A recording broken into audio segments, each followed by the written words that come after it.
반갑습니다. 틈틈이와 함께하는 미국 주식 심층 분석. 오늘은 오클로 잉크, 티커로는 OKL로죠. 이 기업을 아주 깊숙이 들여다보겠습니다. 여러분, 지금 우리는 챗 GPT가 불을 지핀 인공지능 혁명, 그야말로 그 중심에 서 있잖아요. 그런데 이 화려한 기술 발전 뒤에 아주 거대한 그림자가 하나 있어요. 바로 전력 부족 문제입니다. AI 데이터 센터라는 게 이게 전기를 어마어마하게 먹거든요.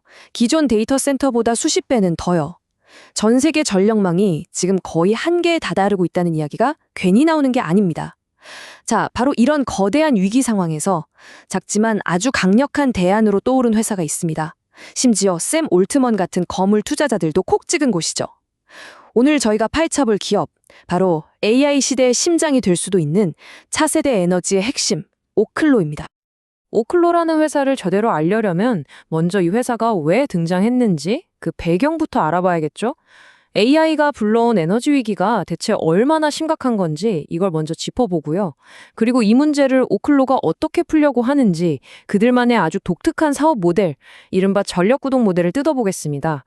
물론 이 계획이 성공할 거라는 긍정적인 시선도 있지만 반대로 이거 위험한 거 아니야? 하는 치명적인 리스크도 분명히 존재하거든요. 양쪽 다 균형 있게 살펴볼 거고요. 마지막으로 이 모든 기대와 우려의 결과가 드러날 결정적인 시점이죠. 2027년에는 과연 어떤 일이 벌어질지 그 전망까지 함께 짚어보겠습니다. 자, 그럼 본격적으로 시작해볼까요? 인공지능, 특히 요즘 많이들 쓰시는 대규모 언어 모델 있잖아요. 이걸 훈련시키고 또 계속 운영하려면 정말 상상도 못할 만큼의 컴퓨팅 파워가 필요합니다. 이게 무슨 뜻이겠어요? 결국 다 엄청난 전기 소비로 이어진다는 거죠. 우리가 그냥 인터넷 검색하는 거랑은 아예 차원이 다른 이야기입니다. 지금 전 세계 빅테크 기업들이 데이터 센터 짓겠다고 정말 난리도 아니잖아요. 그런데 정작 문제는 그렇게 지어놓고도 거기에 안정적으로 전기를 공급할 방법이 마땅치 않다는 거예요.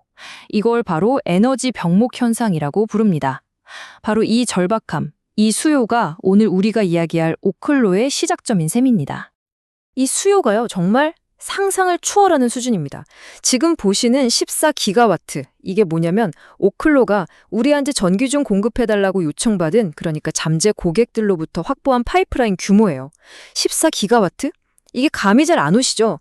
쉽게 말해서 대도시 하나를 통째로 밝히고도 남을 만한 어마어마한 양이고요. 이걸 감당하려면 대형 원자력 발전소를 무려 10기 이상 지어야 하는 수준입니다.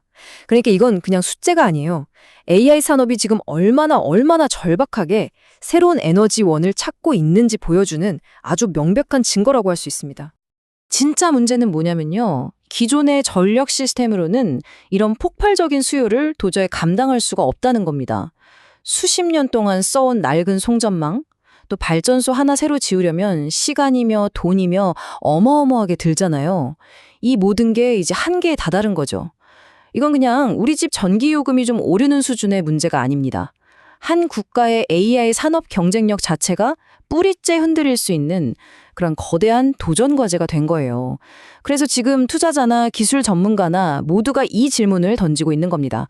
대체 이 모든 전기를 어디서, 어떻게 끌어와야 하는가? 바로 이 지점에서 오클로가 아주 기가 막힌 해법을 들고 나옵니다. 기존처럼 저 멀리 거대한 발전소를 짓고 전기를 힘들게 끌어오는 게 아니라요. 아예 데이터 센터 바로 옆에다가 맞춤형 미니 원자력 발전소를 지어주겠다는 거죠. 정말 파격적인 아이디어 아닌가요? 자, 그럼 오클로가 정확히 뭘 팔아서 또 어떻게 돈을 버는지 그 독특한 비즈니스 모델을 한번 자세히 뜯어보겠습니다. 오클로의 핵심 상품, 바로 오로라 파워하우스입니다. 우리가 보통 원자력 발전소 하면 떠올리는 거대한 돔 모양 있잖아요. 그거랑은 완전히 다릅니다. 이건 공장에서 부품을 딱딱 만들어서 현장에서는 레고처럼 조립하는 그런 모듈 방식이에요. 그래서 건설 기간도 엄청나게 짧고요. 크기도 작아서 전기가 필요한 곳, 예를 들면 데이터 센터 바로 옆이나 산업단지 같은 곳에 쏙쏙 설치할 수가 있습니다. 한마디로 거대한 발전소가 아니라 필요할 때 바로바로 쓸 수 있는 초대형 원자력 배터리라고 생각하시면 이해가 정말 빠르실 거예요. 자, 이 그림을 보시면 오클로의 비즈니스 모델이 뭐가 다른지 한눈에 딱 들어오죠. 왼쪽이 기존 방식, 오른쪽이 오클로의 방식입니다. 여기서 핵심은 오클로는 원자로라는 제품을 파는 회사가 아니라는 거예요. 그게 아니라 자기들이 직접 원자로를 짓고 소유하고 운영하면서 거기서 나오는 전기를 파는 겁니다. 고객하고 장기 계약을 맺고요. 이게 뭐랑 비슷하냐면 우리가 넷플릭스 구독하는 거랑 똑같아요. 고객은 비싼 발전소 지을 돈 걱정할 필요 없이 그냥 매달 구독료 내듯이 전기료만 내면 안정적으로 전기를 공급받는 거죠. 말 그대로 전력 구독 서비스인 셈입니다. 이런 건설 소유 운영 방식, 이게 투자자들 눈에는 굉장히 매력적으로 보일 수밖에 없어요. 왜냐하면 한 번 계약하면 기본 20년 이상 꾸준하게 아주 안정적으로 돈이 들어오는 구조거든요. 마치 소프트웨어 구독 서비스처럼요. 그럼 고객 입장에서는 어떨까요? 고객 입장에서도 정말 좋죠. 머리 아픈 원자로 건설이나 운영, 복잡한 규제 문제, 이런 건 싹 다 오클로한테 맡겨버리고 자기들은 그냥 안정적으로 전기만 받아서 핵심 사업에만 집중하면 되니까요. 자, 그런데 이런 생각 드실 수 있어요. 차세대 원전? 그거 하려다가 실패한 회사가 한둘이 아닌데 오클로라고 뭐 다를까? 맞습니다. 그동안 수많은 기업들이 막대한 자금과 규제라는 벽 앞에서 좌절했죠. 그런데도 시장이 유독 오클로에 대해서는 이번엔 다를 수 있다고 기대하는 이유가 있습니다. 과거의 실패 사례들이 공통적으로 부딪혔던 가장 큰 문제 세 가지, 바로 돈, 연료, 그리고 시간, 이 세 가지를 오클로가 해결할 실마리를 찾았다고 보기 때문입니다. 첫 번째, 바로 돈 문제입니다. 가장 현실적이죠. 오클로는 지금 손에 12억 달러, 우리 돈으로 무려 1조 6천억 원이 넘는 막대한 현금을 쥐고 있습니다. 이게 무슨 말이냐면 첫 번째 발전소를 다 짓고 실제로 돈을 벌기 시작할 때까지 자금 걱정 없이 계획대로 쭉 밀고 나갈 수 있는 든든한 실탄을 확보했다는 뜻입니다. 두 번째, 그리고 어쩌면 이게 가장 결정적인 오클로의 비장의 무기일 수 있는데요. 바로 연료입니다. 차세대 원자로를 돌리려면 아주 특별한 연료가 필요한데 이게 전 세계적으로 공급이 너무 부족해요. 대부분을 러시아에 의존하고 있고요. 이게 이 업계 전체의 아킬레스건이었거든요. 그런데 오클로는요. 미 정부가 예전에 군사 목적으로 비축해뒀던 핵연료를 재활용해서 쓸 수 있는 아주 특별한 권한을 따냈습니다. 이건 다른 경쟁사들이 이제 막 연료 구하러 다닐 때 오클로는 이미 발전소 수십 개를 돌릴 연료를 창고에 가득 쌓아두고 출발선에 서 있는 거나 마찬가지입니다. 몇 년은 앞서 나가는 정말 강력한 무기죠. 마지막 세 번째는 시간. 바로 규제 문제입니다.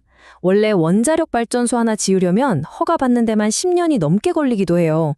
원자력 규제위원회 NRC의 심사가 워낙 까다로워서요. 그런데 오클로가 아주 영리한 수를 썼습니다. 첫 번째 발전소를 국립연구소 안에 짓기로 한 거예요.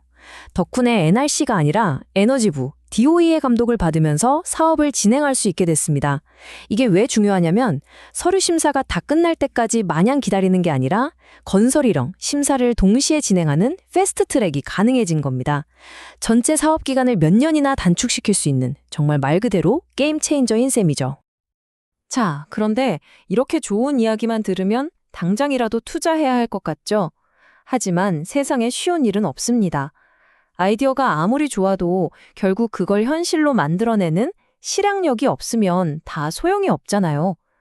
월스트리트의 냉철한 분석가들이 여전히 오클로를 조심스럽게 보는 이유가 바로 여기에 있습니다. 오클로 앞에는 아직 넘어야 할 아주 높은 산들이 버티고 있습니다.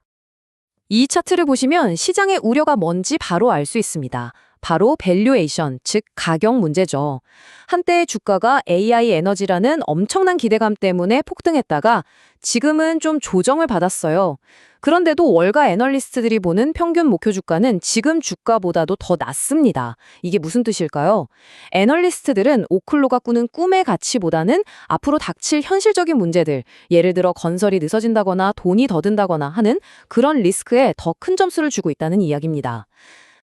핵심 리스크는 결국 실엔이라는 한 단어로 모아집니다. 구체적으로 세 가지 질문을 던져볼 수 있어요. 첫째, 세상에 한 번도 없었던 이 발전소를 과연 약속한 시간과 돈으로 완성할 수 있을까?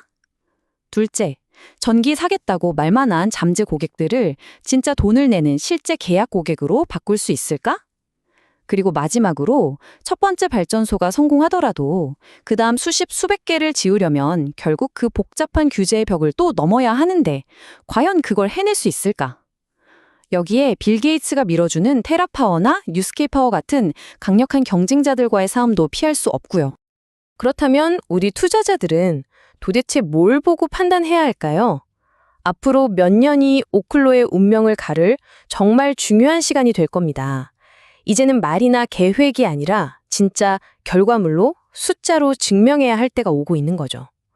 모든 것은 앞으로 받게 될 이 구체적인 성적표에 달려 있습니다. 바로 이 타임라인이 그 성적표의 핵심입니다. 먼저 2026년 중반 자회사를 통해서 아주 작게나마 회사 창립 이후 첫 매출이 발생해야 합니다. 우리도 돈을 벌 수 있는 회사다라는 걸 보여주는 첫 신호탄이죠. 하지만 진짜 심판의 날은 2027년 후반입니다. 바로 아이다호 국립연구소에 짓고 있는 첫 번째 오로라 파워하우스가 계획대로 딱 불을 밝히는 그 순간입니다. 이 관문을 통과하느냐 못하느냐에 따라서 오클로는 세상을 바꿀 혁신기업이 되거나 아니면 그저 꿈만 컸던 또 하나의 기술주로 역사 속에 사라지게 될 겁니다. 자, 정리를 해보겠습니다. 오클로는 분명 AI 시대가 던진 거대한 에너지 문제의 해답이 될 수 있는 엄청난 잠재력을 가진 기업입니다. 독보적인 연료 공급망, 영리한 규제 전략, 이건 누가 봐도 강력한 무기죠. 하지만 그 멋진 꿈을 현실로 만드는 길에는 수많은 위험이 도사리고 있습니다. 과연 오클로는 에너지 시장의 판도를 바꾸는 혁신적인 개척자가 될까요? 아니면 높은 기대와 함께 사라져간 수많은 기술주 중 하나로 남게 될까요? 오늘 저희가 준비한 이 깊이 있는 분석이 여러분 각자의 투자의 기준을 세우는데 조금이나마 도움이 되었기를 바랍니다. 더 날카롭고 생생한 토론은 저희 오디오 팟캐스트 본편에서 계속됩니다. 다음으로 분석을 원하시는 기업이 있다면 언제든 댓글로 알려주십시오. 고맙습니다.